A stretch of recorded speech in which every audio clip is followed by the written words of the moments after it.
And now, Roma Wines, R-O-M-A, Roma Wines present Suspense.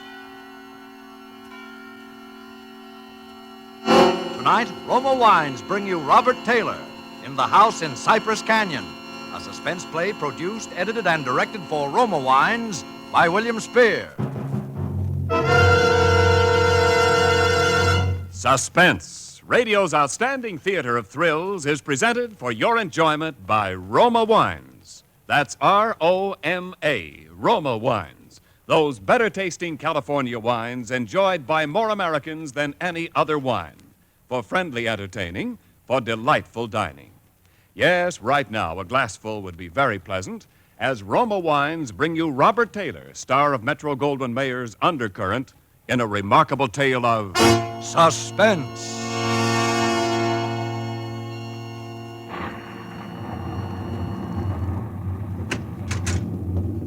Merry Christmas, Jerry. How's the real estate business? Kind of early with your greeting, aren't you, Sam? Well, I got to get them in sometime. I may not see you again until next Christmas. If this real estate racket gets any crazy, I'll be dead by next Christmas. I'm glad you could get up here, though, Sam. What's on your mind, Jerry? You'll probably shoot me when you hear it, Sam, because I'm probably nuts. But doggone it, you're a detective and you're my pal, and I just had to tell somebody. Oh, you sound like it's serious. That's just it. I don't know what it is, Sam, but... Now, listen, you know we're agents for a group of houses up in Cypress Canyon. Mm-hmm. Those places that were started before the war, never got finished. Oh, yeah. All they got in were the foundations, just concrete and a couple of beams. Well, they've been finished now. In fact, I'm putting up the for rent on the last of them today. What do you want? Police protection from the mob? Listen, Sam, this house that I'm talking about, it's got a number now, 2256. But before, when the men went back to work on it about 3 months ago, well, they just started when the foreman on the job brought me a shoebox that he'd found up on a beam. And this box had a manuscript in it, a story, kind of, all written out. Yeah. Well, he gave me the thing. I read it. I didn't think much about it. I put it in my desk. But the other day, and I happened to drive by there, I saw the number on the house and what the house looked like. I thought of this manuscript. And, well, I don't like it, that's all. There's something funny about it. What's funny about it? Well, mind you, this thing was found in an unfinished house in Cypress Canyon. House that was only just started building. All right. Well, listen, Sam, I want to read it to you if you got the time, and you'll see what I mean. All right, shoot. Well, here's how it begins. To whom it may concern, my reasons for setting down on paper what follows here will be abundantly clear to anyone into whose possession it may fall. First, let me say that I'm a very ordinary person. My name is James A. Woods. I'm 35 years old. By profession, a chemical engineer. My wife, Ellen, was a school teacher when I met and married her in Indiana 7 years ago. There's nothing in the past life of either one of us to suggest remotely any cause or reason for the dreadful thing that has invaded our lives. Our married life has been in no way different from that of millions of other average, reasonably happy, and congenial families. 3 months ago, I was ordered by my firm to take charge of a rather minor project in Los Angeles, Hollywood to be exact. The order was a sudden one. There'd been no time to secure accommodations, and conditions being what they are, the inevitable result was that until day before yesterday, we'd been living in the cramped quarters of one of those characteristic California motels. Needless to say, most of our spare time had been devoted to a search for something more permanent and comfortable, but the fruits of these efforts had been, financially and in every other way, a geometrical progression of discouragement. Until last Saturday afternoon, only 4 days before Christmas. We were driving into town on our way to a movie when Ellen saw it. Jim, look. What? That sign in front of that real estate office. Oh, yeah. But don't you see what it says? For rent, furnished, 2-bedroom house, close in, immediate occupancy. Yeah, uh-huh. Aren't you going to stop? Oh, Ellen, you know what a sign like that would mean, right out in plain sight in front of a real estate office. Oh, yeah, but Jim... Either they want $600 a month... We'll never know until we ask. And if it's any good at all, there are probably 50 people fighting for it right back there now. Well, honey, there's no harm in trying now, is there? You really want to go back? Oh, it's probably foolish, but what can we lose? Okay. Oh, darling, come on, cheer up. How do you know? Maybe our luck's changed. Maybe fate's going to give us a nice new house for a Christmas present.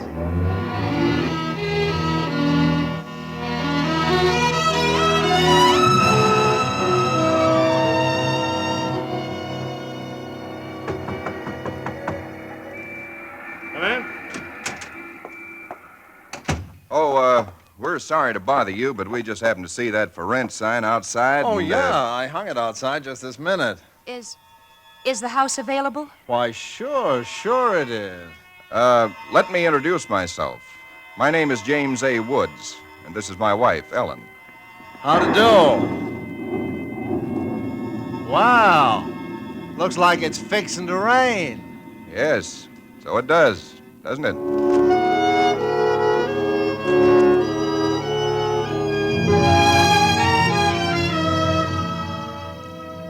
Well, it was one of those things. The real estate agent had just been authorized to rent the place by mail that morning, and he'd hardly had time to look at it himself and put up his sign when we drove up.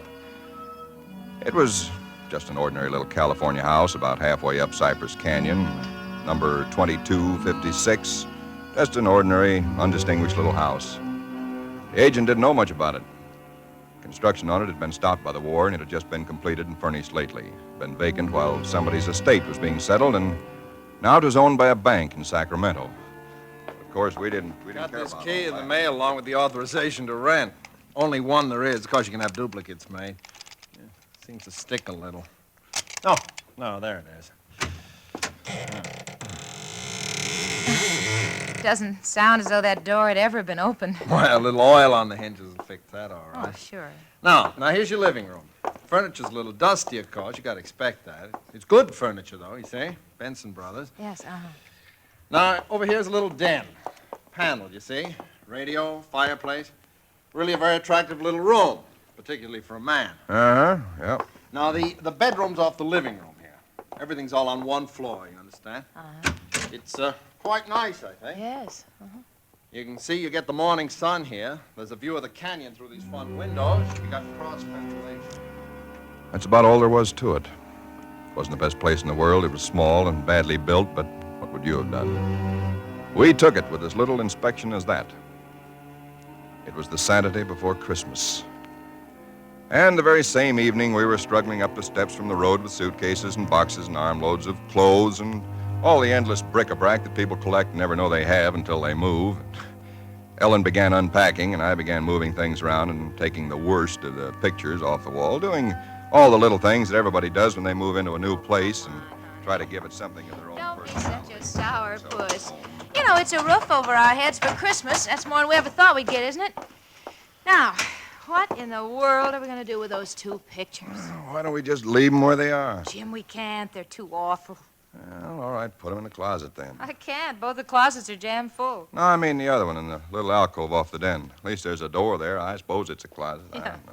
If that isn't a commentary on the housing problem, huh? A woman moving into a house without even knowing where all the closets are. Take the pictures down, will you, honey? Bring them in here. Okay. All right. Guess you'll have to help me with this door. I can't get it open. Let me see it. Well, of course you can't, silly. It's locked. Where are those keys we found on the desk? Here they are. No, not this one.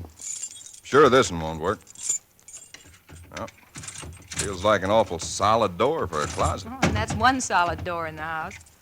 No, this one won't do it either. Well, we'll just have to get a locksmith up here on Monday. I'll put the pictures behind the desk, okay? Yeah, all right.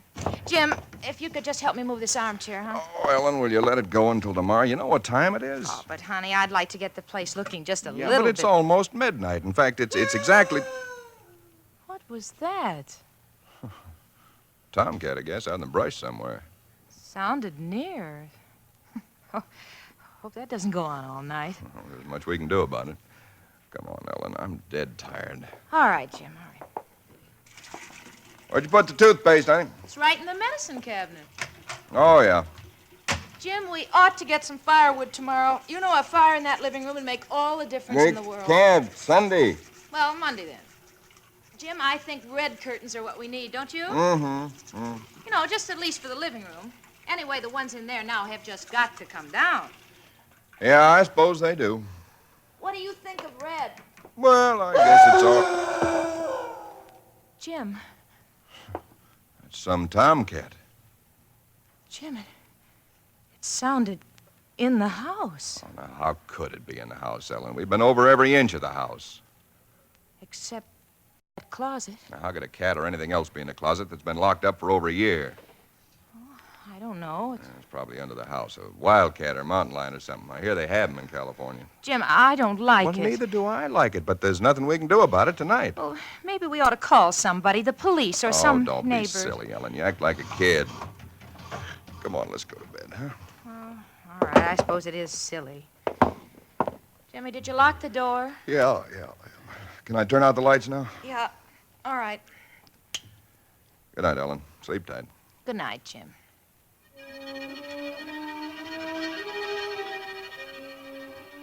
I don't know what time it was, perhaps an hour, perhaps only a half hour later. My mind was in that hazy borderland between sleep and a dream that's still part of consciousness. Then I was awake. Ellen, are you all right? Yes. Did you have a nightmare or something? No. I heard it, too. Well, that didn't sound like any cat. Put on the light. Yeah. It seemed to be out there, Jim, in the house somewhere. I'm going to look into this. Jim, you be careful. Come on. Where's my shotgun? In the den, I think. Jim, What? there's something wet What? Wet? running from under the closet door. Sticky. Ellen, don't touch it. I had to. Jim, it's blood.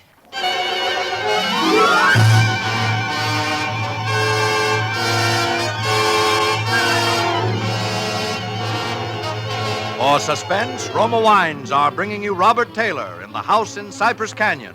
Roma Wines' presentation tonight in radio's outstanding theater of thrills, Suspense.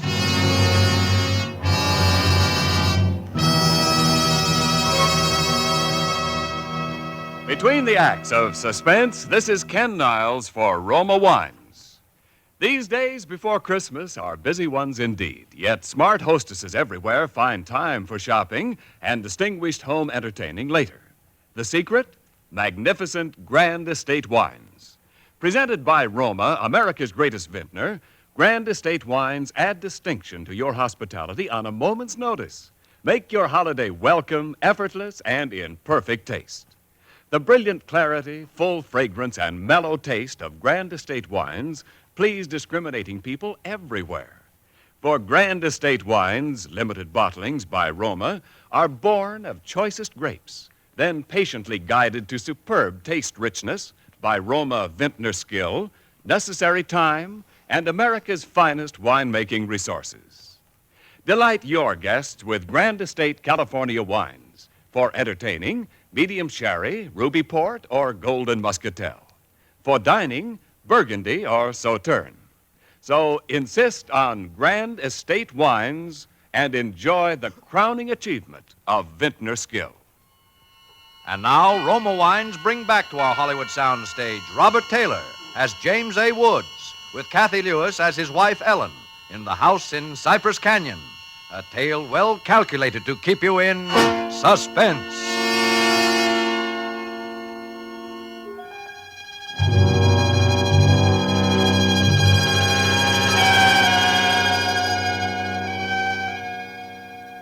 It cannot be too difficult to understand from the foregoing why I've taken the pains to set down in writing the events related here.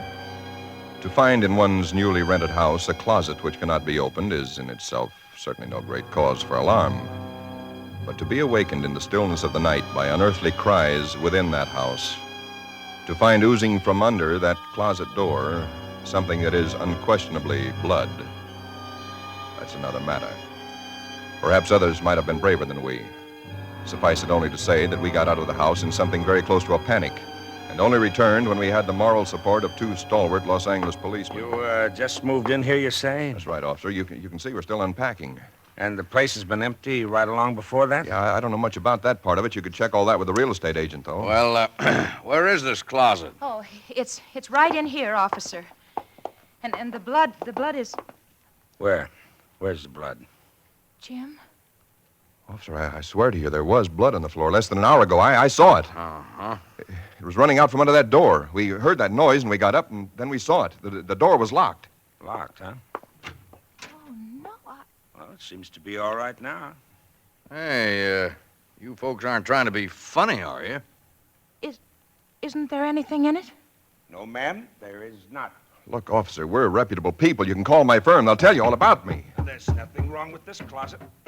Walls are solid. No trapdoors. If you think I'm lying... I didn't say that, mister. Oh, you probably did hear some sort of a noise, and you got a little panicky, and, What about the blood? It got on my hand. It isn't there now, is it? Yes, Where? I feel it. Now, you folks just take it easy. You know, you're liable to hear all kinds of noises up in these canyons at night. You're from the east, you say? Yeah. I'm sorry, officer. Ah, that's all right, that's all right. If you have any real trouble, call on us anytime. All right. Well, good night. Good night. Good night. Hey, you ought to have this door fixed. That's enough to scare you. Yeah, we're going to have it fixed.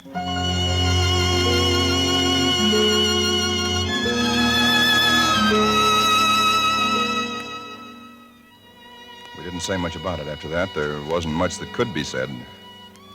The next day, I went down to a lot and bought a little Christmas tree and some trimmings, and we tried to pretend we were cheerful, but there was an uneasiness between us that had never been there before. Ellen seemed tired and listless. Several times during the day, I noticed her washing her hands with a brush, scrubbing the one that had touched the blood. That night, we each took a sleeping pill and went to bed.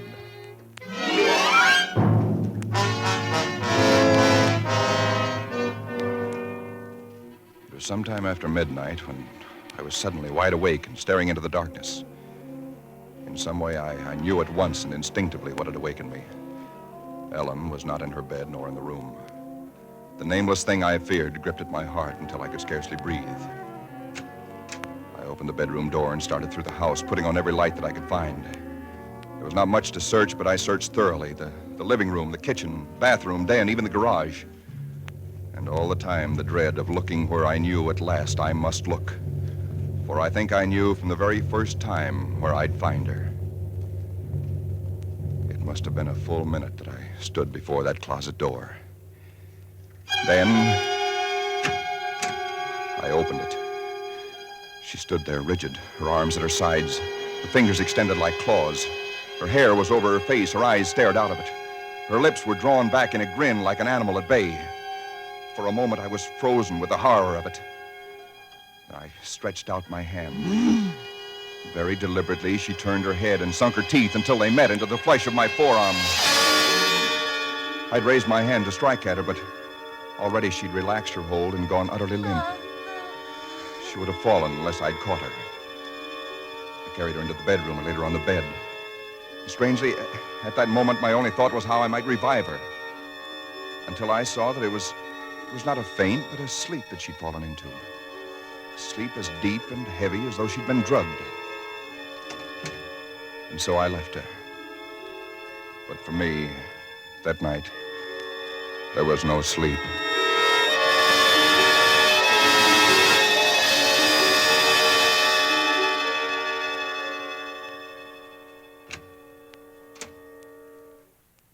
Jim?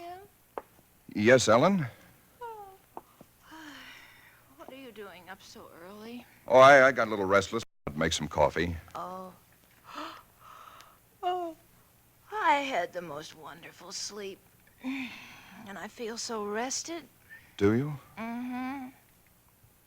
Jim. What? What's the matter with your arm? Oh, I just heard it. Why, honey, it's terribly swollen. Let me see it. No, it's all right, Ellen. Oh, it isn't all right. You've got to see Dr. Wesley right away. Sure, I will. No, I now, will. you promised me, Jim, that you'll go the first thing this morning. How'd it happen? Oh, there was a dog. A dog? Yeah, I heard him trying to chew through the screen door. I went out to chase him away, and he bit me. Well, you mean there's all that racket and I didn't even wake up? No, Ellen, you didn't even wake up.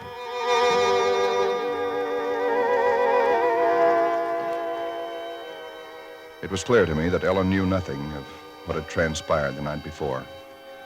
I went to my office that morning and made a pretense of going over routine business, if only to restore my mind to some semblance of calm by the sight and sound of common, familiar things. Pain in my arm had become a persistent, dull throbbing.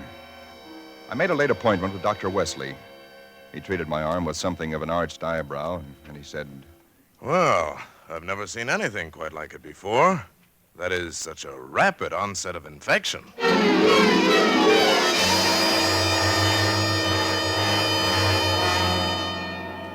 It was dark when I left his office. I hadn't realized it was so late.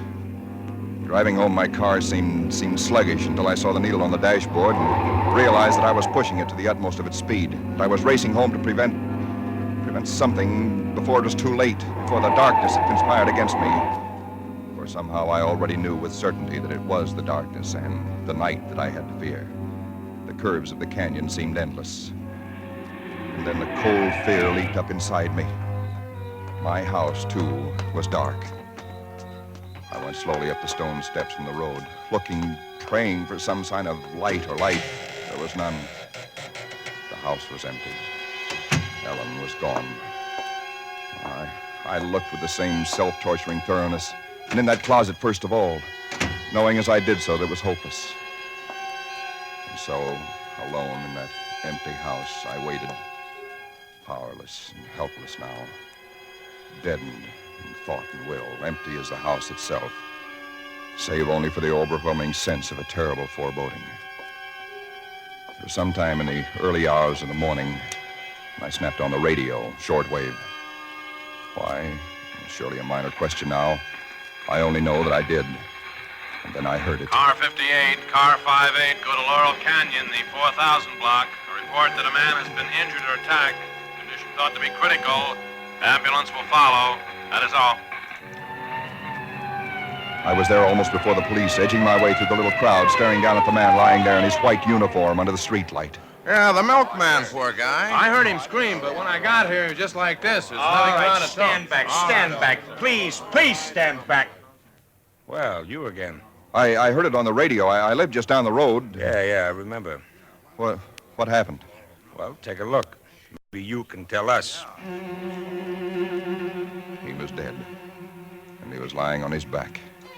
And his throat had been torn out, as though by the fangs of some wild animal.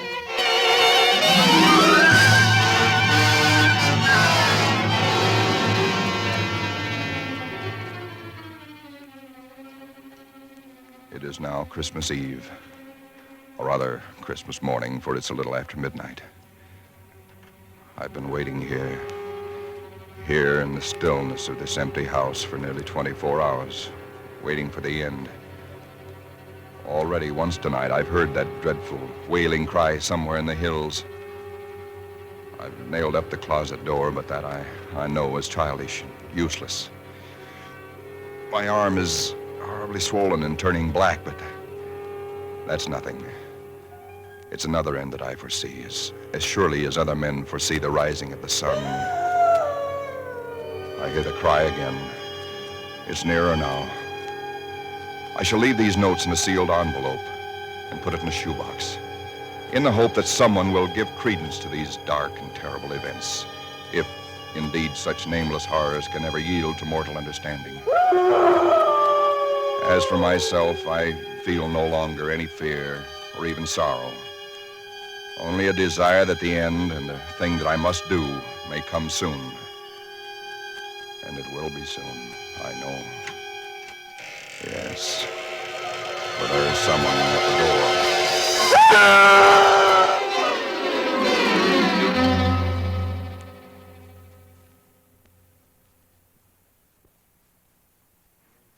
Someone at the door. Ah, what do you make of it, Sam? It's quite a yarn. But what of it? That's what I thought. Now, listen, that's not quite all of it. Clip to it's a newspaper clipping. Listen. Hollywood, December the 26th. Police reported what was apparently a case of murder and suicide in Cypress Canyon sometime in the early hours of the morning. The victims were James A. Woods, a chemical engineer, and his wife, Ellen. Preliminary investigation indicates that Mrs. Woods was killed by the blast of a shotgun in the hands of her husband, who then turned the weapon upon himself. That she fought desperately for her life, however, was evidenced by the disorder of the room and the severe lacerations inflicted upon her husband about the neck and arms. This is the second tragedy to be reported in Cypress Canyon within 24 hours, the other being the unexplained death of Frank Polanski, a milkman. Well, no such murders or whatever they were ever occurred, if that's what's worrying you. The clipping, well, you have those things printed up, you know. No, it's not that, Sam. That story was found in an unfinished house in Cypress Canyon. No number, no nothing, just a framework.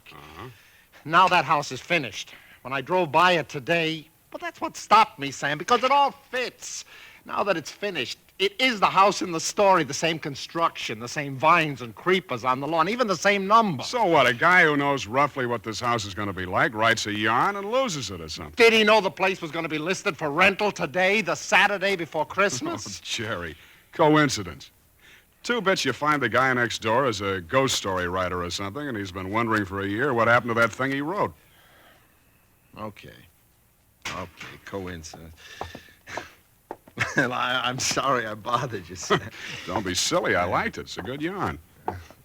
That the for rent sign you were talking about? Oh, yeah, I'm going to put it up outside now.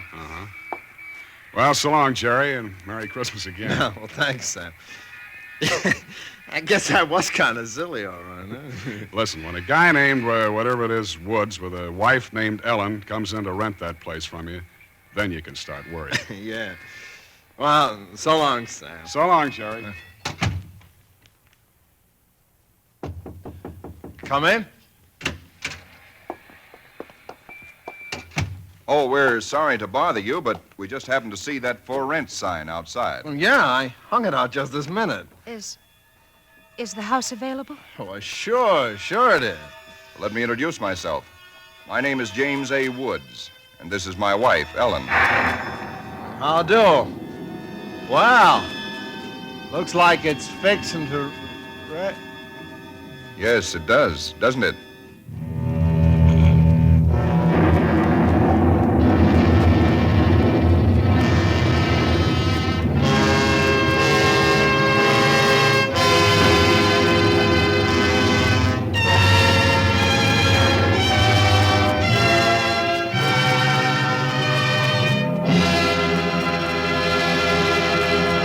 Suspense.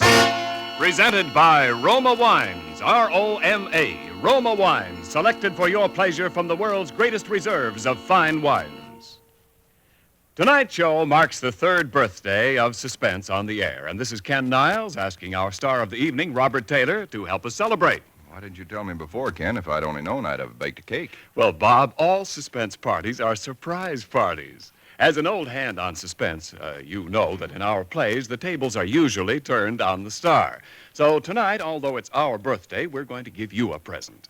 Here it is, a gift basket of Grand Estate California wines from Roma, America's greatest vintner, to our distinguished anniversary guest, Robert Taylor. Thanks, Ken. You turn a nice table. And you can set a nice table with Grand Estate Burgundy in your basket, Bob.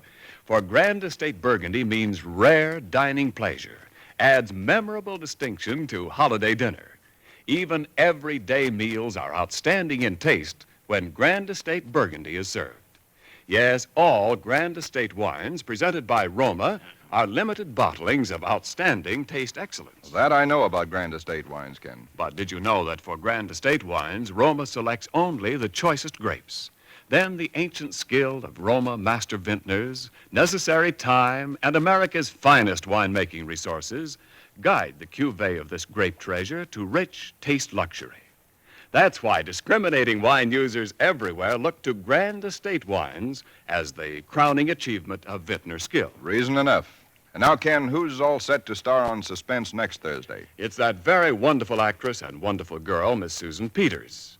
Susan will appear as a young lady in straitened circumstances who finds herself mistaken for a very rich young lady and who is forced into continuing the deception with murder as a result. I'll certainly make it a point to listen. And before I go, I'd like to thank this really great company of actors who have played with me tonight, and particularly Kathy Lewis, who played Ellen. Thank you, Bob.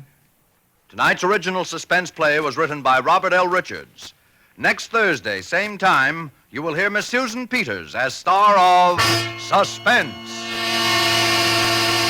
Produced by William Spear for the Roma Wine Company of Fresno, California.